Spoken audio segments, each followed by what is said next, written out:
Saya berjalan berdua berbincang tuh Kang, ngobrol aja ngobrol gitu. Nah, yang saya aneh, kaget, kan saya melihat ada aktivitas masyarakat di situ.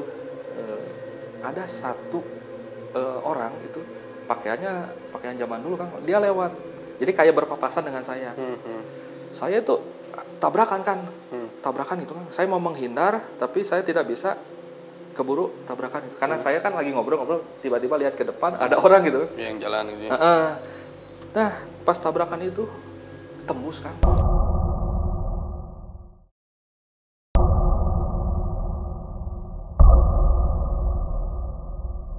Assalamualaikum warahmatullahi wabarakatuh. Sampurasun pemirsa Par TV, jumpa lagi di Aheng. Aheng kita kali ini sudah bersama Kang Ijal kembali. Assalamualaikum Kang Ijal. Waalaikumsalam. Sudah lama kita tidak berjumpa dan sekarang alhamdulillah bisa ngobrol kembali di Aheng nih Kang. Nah Kang, kita sudah berapa bulan nih ngobrol di Aheng ya. Itu kan sudah cukup lama nih Kang.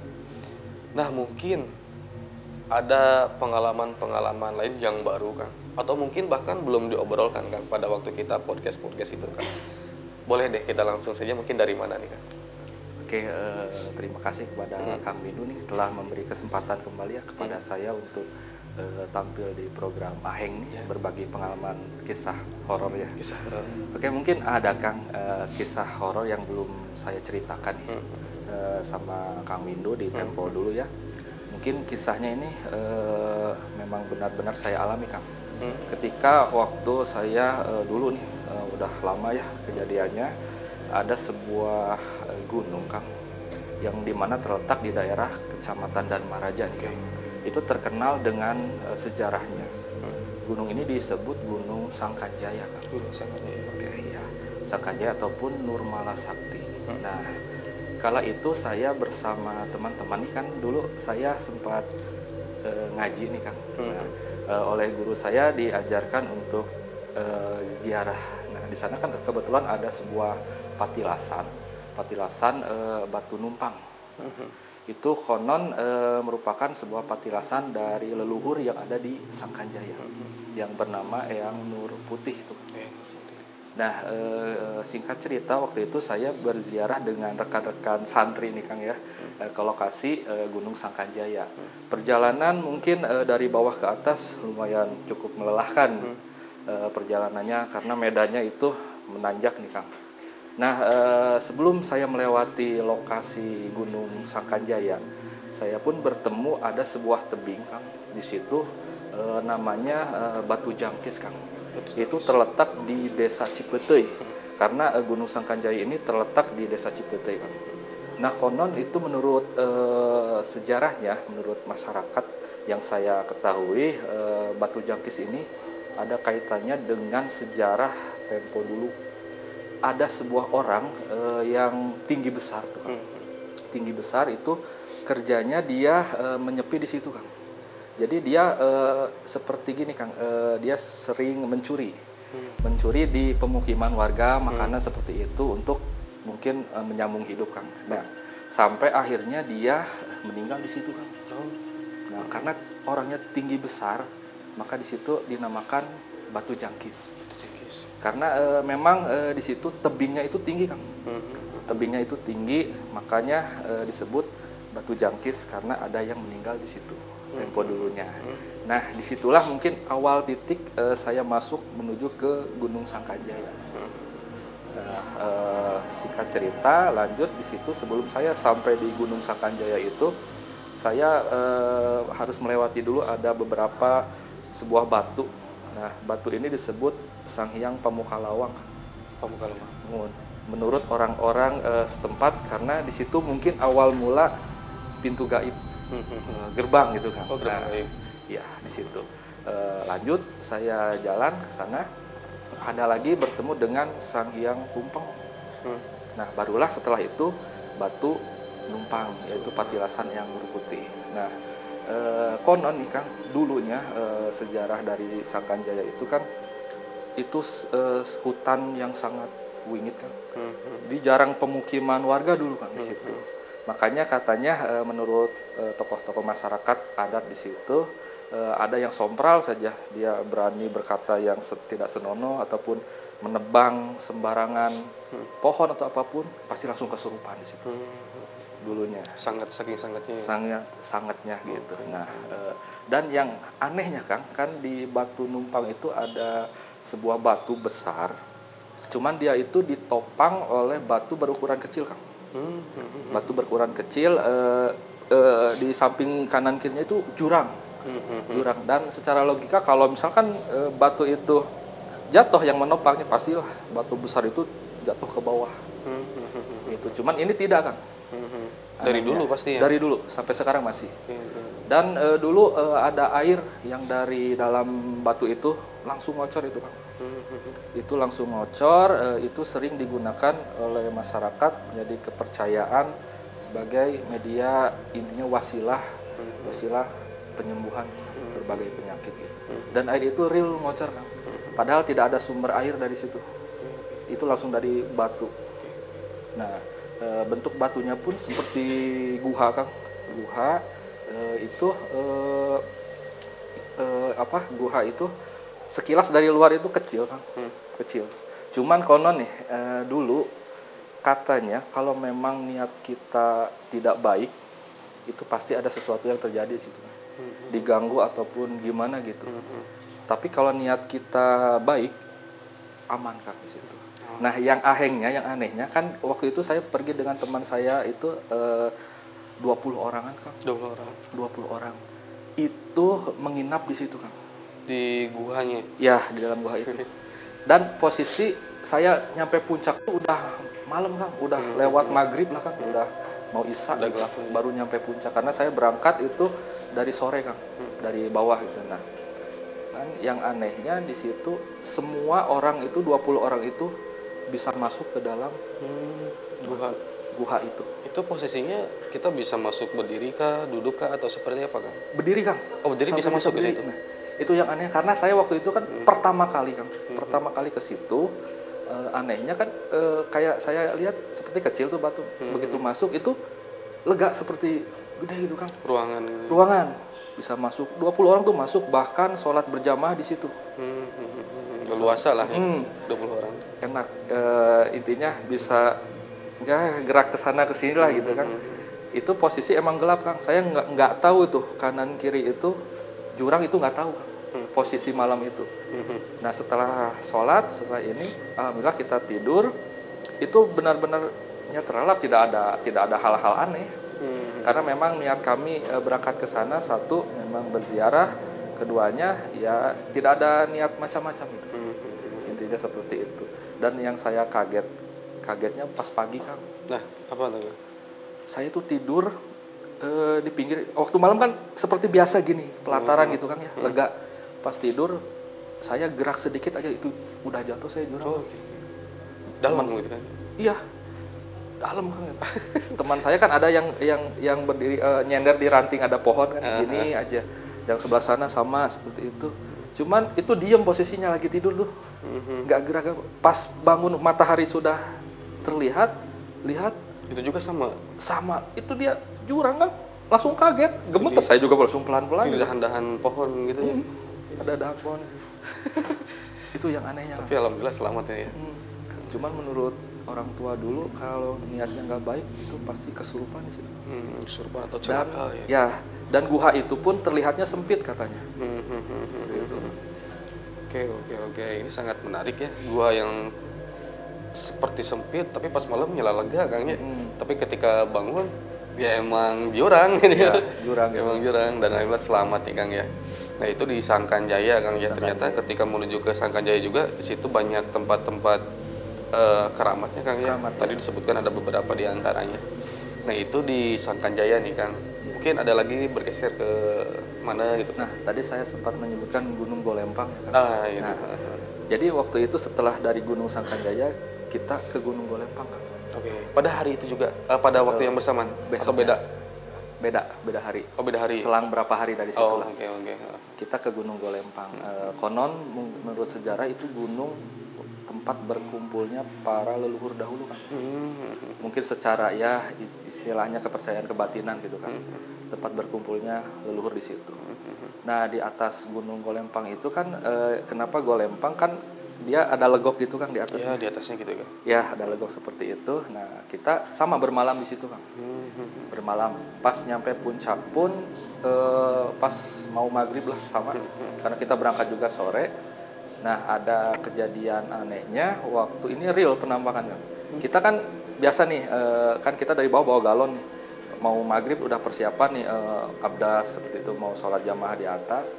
Ada temen nih Kang yang iseng foto-foto. Foto-foto di situ, jepret. Itu kita belum sadar Kang, bahwa di situ ada penampakan belum. Sadarnya setelah kita turun ke bawah, dicek HP ya Kang, HP kan karena kita biasalah ada dokumentasi. Itu di belakang kita ada yang berdiri. Oh, ada sosok. Jelas, ya jelas. Yang berdirinya itu dia sosoknya memakai topi caping. Bajunya salontreng hitam nih Kang. Nah dia berdiri aja seperti ini, tapi dia tidak melihatkan wajah, seperti tertutup oleh topi capingnya gitu. Saya jadi ingat cerita yang minggu kemarin dari Kang Wahid ya. Oh iya. Nah ketika zikir juga di situ ada orang nambah Kang ya, 9 jadi 10 dan memang si pakaiannya yang satu orang ini ya hampir sama seperti yang tadi Kang. Nah apakah itu boleh dikatakan itu adalah sosok yang sama Kang? Menurut Kang Ijal? Bisa jadi Kang. Bisa jadi ya. Kalau dari pakaian kan sama ya. Kalau dari pakaiannya hitam-hitam kayak gitu salontrengnya. Ya karena menurut kepercayaan masyarakat di situ pun ada beberapa orang yang pernah gitu kawenehan gitu Kang. Memang ada di situ memang yang menjaganya nenek-nenek dan kakek-kakek. Disebutnya kayak aden-aden gitu. Itu terkenalnya seperti itu.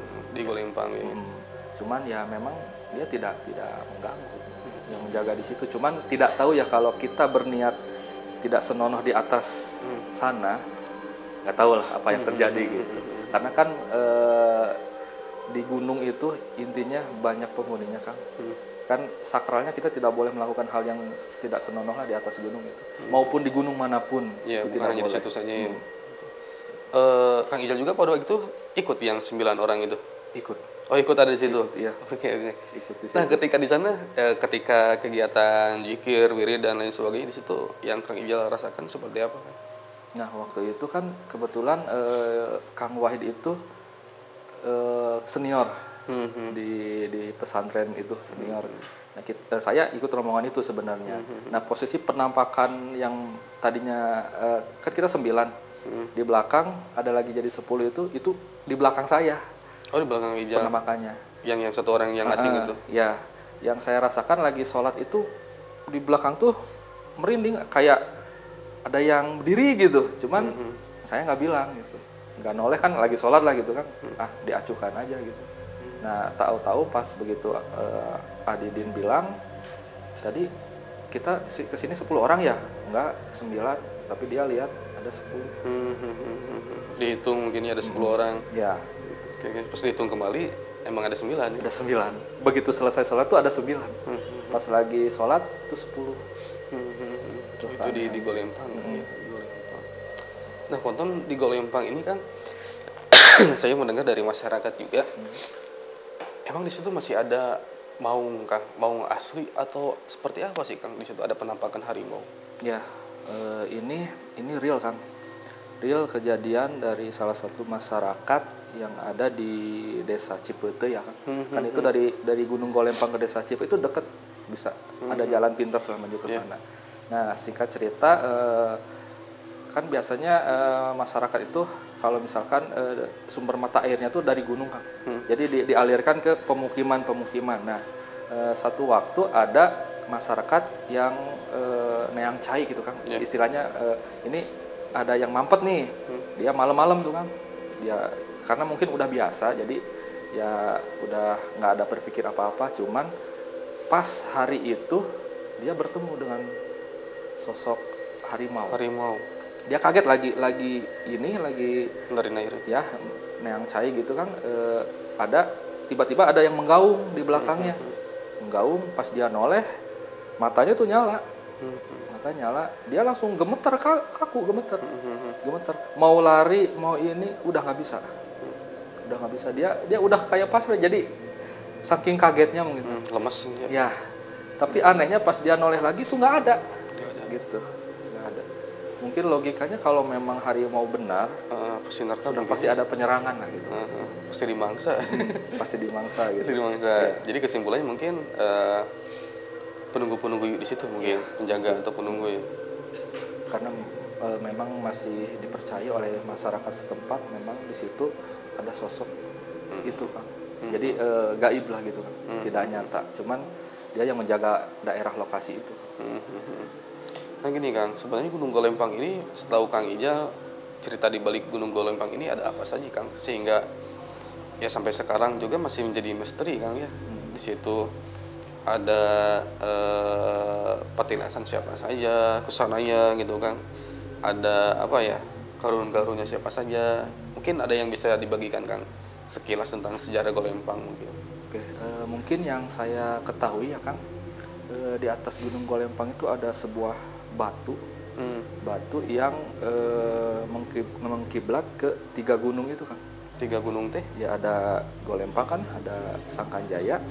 Terus kalau nggak salah satu lagi saya lupa tuh, nggak tahu gunung penuh, gunung apa gitu. Di situ ada 3 gunung ya disebutnya. Nah di situ, nah di batu itulah tempat berkumpulnya para leluhur. Ya. Konon dari 3 gunung itu kan kalau gunung, kalau nggak salah Gunung Lingga. Gunung Lingga ya, yang berkaitan dengan Prabu Tajimanila. Karena di Sangkanjaya itu Prabu Gajah Agung, Prabu Lembu Agung kan itu anak beliau. Nah itu tapanya di situ kan. Oh tempatnya di situ ya, yang waktu menunggu kelapa ya. Iya. Oke, penobatan raja ya di Sangkanjaya. Di situ. Oh, jadi apa ya, sakral lah, tempat-tempat dulu mungkin tempat suci Kang ya. Dulu tempat suci, dan sekarang juga ya seharusnya kita lestarikan, jaga kebersihannya kan. Mungkin ada lagi Kang yang bisa dibagikan kepada pemirsa di rumah nih Kang. Iya, oke. Masih ini berkaitan dengan di Desa Cipete ya Kang. Ini sejarah saya, ini bukan pengalaman saya, cuman saya pernah berbincang dengan salah satu sepuh yang ada di sana gitu Kang. Nah, kembali lagi yang tadi karena Desa Cipete dulu adalah wingit Kang. Maksud wingit itu jarang pemukiman dulu. Yeah. Nah, ada sebuah cerita Kang. Sebelum masuk ke dalam Desa Cipete itu kan ada gerbang. Di situ ada sungai. Ada sungai. Nah, di situ itu terkenal Kang, ada sebuah gini, sungai itu biasanya kalau ada misalkan pedagang ataupun yang berjualan itu harus menyimpan makanannya di situ. Oh, itu disimpan misalkan sebagian. dia jualan kerupuk nih, lewat masuk daerah Desa Cipete itu masuk, dia harus menyimpan makanannya. Sebagian Kang atau? Iya, sebagian. Oh. Kalau misalkan pas lewat lagi merokok harus disimpan. Karena kalau tidak, konon pasti diganggu. Pasti diganggu. Ya, gitu. Pasti diganggu. Nah, ada kejadian dulu pedagang masuk ke daerah situ, dia mungkin tidak tahu Kang. Tidak tahu harus ada tradisi seperti itu gitu. Nah, dia berjualan, nah tiba-tiba masuk ke mau maghrib gitu kan. Dia tuh kawenehan gitu kan. Kawenehan, dia melihat kan dulu jarang pemukiman kan. Pas masuk ke dalam, dia melihat banyak pemukiman, ramai gitu, ramai banyak pemukiman. Nah, biasa kan dia berjualan, menawarkan makanan seperti itu, tapi tidak ada yang menanggapi. Bahkan ya cuek aja gitu. Cuek aja. Pemukiman tuh banyak, tapi rumah-rumah zaman dulu katanya seperti itu. Nah, sadar-sadar ketika dia mendengar adzan Isya. Ada adzan lagi kan. Pas dia dengar adzan Isya, dia kaget, sadar itu di tengah makam. Di tengah makam kan? Ya. Di tengah makam itu. Serem. Pernah ada kejadian seperti itu. Berarti itu masuk ke dimensi lain ya? Kayaknya seperti itu. Oke. Itu sebelah mana sih? Itu kebetulan ya mau ke arah ini Kang. Ada sebuah dusun Kebon Jambe. Jadi sebelum masuk ke dusun itu, kan itu masih sekarang juga masih jarang rumah di situ, masih ngemplang gitu kan. Nah, di situ. Di atasnya kan ada bukit, di situ sebenarnya pemakaman. Oke. Nah, tadi sangat menarik sekali Kang ceritanya. Mungkin Kang ada satu cerita lagi nih Kang yang bisa dibagikan ke pemirsa di rumah, berhubung durasi kita nih udah agak mepet. Siap. Boleh Kang? Apa tuh mungkin? Mungkin ada ini Kang, mimpi sebenarnya Kang. Mimpi. Tapi mimpi yang saya alami itu seperti nyata. Hmm. Karena mungkin sebagian besar lah orang beranggapan kalau mimpi itu hanya bunga tidur, Kang ya. Tapi ada juga mimpi yang bisa dikatakan itu adalah sebuah wasilah petunjuk ataupun apalah gitu, peringatan gitu. Nah, mimpi yang saya alami ini menurut saya ini dari semua mimpi, Kang, ini yang paling aheng. Gimana? Waktu itu gini, Kang, ceritanya. Saya tuh bermimpi, tiba-tiba mungkin bisa dikatakan saya masuk ke dimensi lain gitu, Kang. Nah, saya itu di mimpi tiba-tiba ada di sebuah gunung, Kang. Di Sebuah gunung. Nah, saya menuju seperti lagi mendaki gunung, Kang. Nah, itu banyak kabut, Kang. Kabut. Saya melihat ini saya berpikir ini saya di mana gitu, Kang. Di mana? Cuman saya melihat di situ ada pemukiman, Kang. Pemukiman seperti masyarakat zaman dulu tuh, Kang. Pakaiannya persis zaman dulu semua. Nah, dia ada pasar di situ, Kang. Pasar. Ramai aktivitas seperti masyarakat rumlahnya gitu, Kang. Ada yang berjualan, ada yang sedang jalan, ada yang sedang memanggul gitu. Nah, saya bingung, ini saya di mana gitu. Nah, ketika saya bertanya-tanya kepada diri saya nih, bingung saya ada di mana ini. Tiba-tiba ada yang menjawab di sebelah saya. Ada sosok kakek-kakek, Kang. Tiba-tiba bilang gini, nggak usah bingung, cu, katanya. Saya kaget, Kang. Lah, tiba-tiba tadi nggak ada orang gitu, ada kakek-kakek. Saya bertanya, ini saya di mana, kek? Kakek itu menjawab dengan bahasa Sunda, Kang. Bahasa Sunda kala itu. Ayah di Kawah Bodas. Kawah Bodas. Ya, mungkin dari bahasa Indonesia itu Kawah Putih gitu. Tapi bukan Kawah Putih Ciwidey itu. Tidak tahu itu. Saya juga tidak tahu itu. Posisinya cuman di mimpi dia berbicara seperti itu. Kawah Putih aja. Kawah Bodas. Seperti itu. Oh, saya bingung. Kok saya ada di sini gitu. Kata kakek itu dalam bahasa Sunda, wios cu tekedah sieun da ieu mah di tempat aki. Di lembur tempat beliau. Ya, kalau di bahasa Indonesia kan nggak usah khawatir karena ini di tempat saya gitu. Kata kakek itu. Oh, seperti itu. Ya pun saya berjalan berdua berbincang tuh, Kang. Ngobrol gitu. Nah, yang saya aneh, kaget. Kan saya melihat ada aktivitas masyarakat di situ. Ada satu orang itu pakaian zaman dulu, Kang. Dia lewat. Jadi kayak berpapasan dengan saya. Saya itu tabrakan, kan. Tabrakan itu, Kang. Saya mau menghindar, tapi saya tidak bisa keburu tabrakan itu. Karena saya kan lagi ngobrol-ngobrol, tiba-tiba lihat ke depan ada orang gitu. Yang jalan gitu. Nah, pas tabrakan itu tembus, Kang. Oh, tembus. Tembus. Saya kaget. Bingung saya. Lah, kok tembus? Berarti mereka nggak lihat Kang Ijal di mimpi? Enggak. Oh. Kan langsung saya bertanya, "Kek, kok tembus?" gitu. Kakek itu bilang, "Iya, kan mereka tidak melihat kita." Saya bertanya-tanya di mimpi itu. Lah, jadi saya di mana ini gitu kan? Bertanya-tanya, yang gaib itu siapa gitu kan? Udah yang gaib di situ Kang Ijal. Bingung saya tuh, kok tembus gitu. Saya nggak pikir panjang, jalan lagi, tiba-tiba saya noleh itu udah nggak ada, kayak itu nggak ada, hilang. Saya bingung, Kang, di atas itu. Saya jalan aja lurus terus sampai ke puncak gunung itu. Nah, di puncak itu saya melihat ada sebuah guha, ada guha. Yang saya bikin penasaran, di dalam guha itu ada yang memanggil-manggil minta tolong, Kang. Dengan suara yang menggema, tapi saya tidak melihat ada sosok apapun. Tolong, buka, katanya seperti itu. Buka. Ya, saya penasaran, masuklah ke guha itu. Guhanya gelap. Nah, di situ saya melihat ada sebuah penjara, Kang, dengan jeruji besi ya gitu. Saya penasaran, sumber arah suaranya dari situ, Kang. Jadi si besi itu digoncang-goncang. Buka. Saya mau lari lagi tapi penasaran. Tapi dia seperti mengetahui kalau saya ada di situ, Kang. Buka. Gak usah takut, seperti itu dia bilang. Dalam bahasa Sunda sama. Tong sieun, buka. Saya samperin tuh, Bang.